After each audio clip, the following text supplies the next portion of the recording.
గుంటూరులో మాజీ మంత్రి అంబటి రాంబాబు పోలీసులపై రెచ్చిపోయారు. వైసీపీ ఆధ్వర్యంలో నిర్వహిస్తున్న వెన్నుపోటు దినం ర్యాలీ కాస్త ఉద్రిక్తంగా మారింది.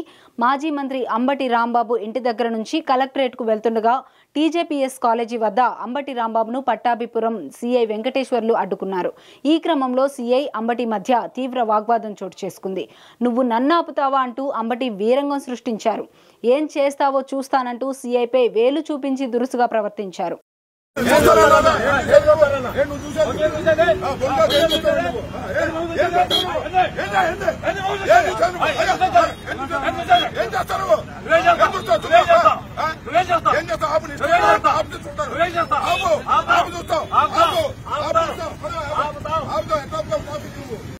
ఏంటి పళ్ళు కొరుకుతున్నావంటూ అంబటికి సీఐ కూడా వార్నింగ్ ఇచ్చారు.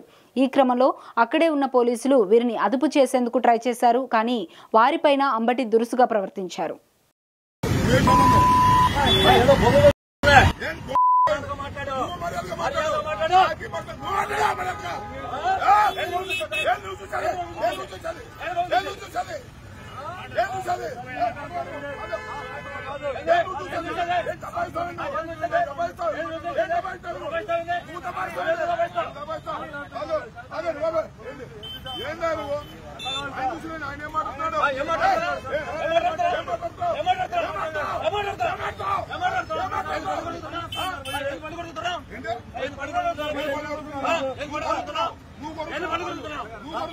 నువ్వు